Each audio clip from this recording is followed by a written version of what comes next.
Hello sir, welcome back to your channel. And देखिए, बात करेंगे किसके बारे में, गेल शेयर के बारे में। गेल शेयर में लास्ट ट्रेडिंग सेशन में हमने देखा एक बड़ा गैप अप ओपनिंग, और गैप अप ओपनिंग देने के बाद स्टॉक कंटिन्यूअसली नीचे आया। क्यों? क्योंकि स्टॉक का 175 पर अपने आप में एक रेजिस्टेंस क्रिएटेड था, और रेजिस्टेंस मेरा 175 से 170 की स्ट्राइक प्राइस पर एक बेरिश प्रेशर क्रिएट कर रहा था, है ना।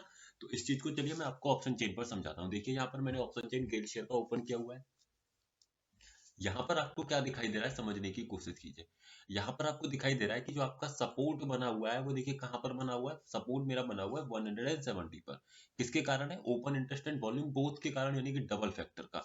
बोथ अपने आप में स्ट्रॉन्ग है, तो ऐसे केस में सपोर्ट मेरा स्ट्रॉन्ग है, और सपोर्ट के चलते स्टॉक टूटेगा कहाँ तक? 168 के आसपास तक स्टॉक टूट जाएगा, है ना। जो इसका रिवर्सल वैल्यू है वो लगभग 168 का है। टॉप की बात करें तो टॉप स्टॉक में क्या दिखाई दे रहा है? देखिए, टॉप दिखाई दे रहा है 175 का, यानी कि रेजिस्टेंस मेरा कहां पर था? जैसा मैंने आपको बताया 175 पर था। 175 से उठ करके 170 पर आया।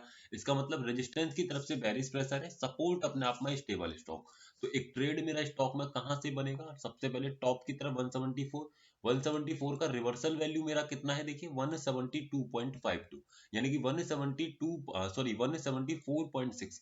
यानी कि अगर 174.6 का वैल्यू मिलेगा तो मैं क्या करूंगा, स्टॉक को वहां से सेल कर सकता हूँ। अगर इसी लाइन को मैं 174.6 पर लगा दूं तो आप ये देखेंगे कि स्टॉक उसी लेवल के आसपास का एक टॉप लेता है और वहीं से नीचे टूट जाता है। देखिए, बल्कि और उससे थोड़ा सा पहले ही ये चला गया, उस लेवल को भी टच नहीं किया और नीचे की तरफ टूटा। उसी के साथ में जब मेरा सपोर्ट जो बना हुआ है वो 170 पर है, तो कहां तक टूटेगा सपोर्ट के चलते? 168.35। तो एक लाइन अगर हम 168.35 पर ले लें और फिर उसको हम देखने की कोशिश करें, देखिए इस लाइन को मैं लगाता हूँ 168.35, तो स्टॉक वहां तक तो नहीं जाता लेकिन प्रॉपर तरीके से टूटता है, और कितना लो लगाता है? 169.33 का। यानी कि कहीं ना कहीं स्टॉक में ये मोमेंटम तो दिखाई दे रहा था, लेकिन हम ट्रेड इनिशिएट अगर करना है तो कहां से करेंगे? यहाँ से। इस लेवल से पहले हाथ नहीं डालेंगे, क्योंकि यह हमारा सपोर्ट है। अगर बेरिश ट्रेड करना है तो या तो मैं रेजिस्टेंस से कर सकता हूँ जहां पर मेरा रेजिस्टेंस क्रिएटेड है, या फिर रेजिस्टेंस -1 जो कि 172.5 है ना। तो एक लाइन मेरी कहाँ खिंच जाएगी? 172.5। तो इसी लाइन को मैं कहाँ पर लगा देता हूँ? 172.5 पर मैंने ये वाली लाइन लगा दी। एक ट्रेड में यहां से कर सकता हूँ। अब आप देखिए, सेकंड कैंडल में स्टॉक एग्जैक्टली इसी लेवल को हिट करता है, ये वाली कैंडल, और फिर उसी से नीचे चलता है। इस कैंडल का हाई देखिए, जो कैंडल ये बनी हुई है ग्रीन वाली, कितने बजे बनी है ये वाली कैंडल? ये वाली कैंडल आपकी बनी है लगभग 9 बजे के बाद में, है ना। तो इस कैंडल का भी हाई यहाँ पर हमें दिखाई दे रहा है 172 पॉइंट प्लस प्लस में ही जाते हुए दिखाई दे रहा है। तो एग्जैक्टली ये चीज तो समझ में आ रही थी कि स्टॉक में एक डाउन साइड का मोमेंटम आएगा, क्योंकि हमारा स्टॉक का जो ट्रेंड है वो बेरिश है।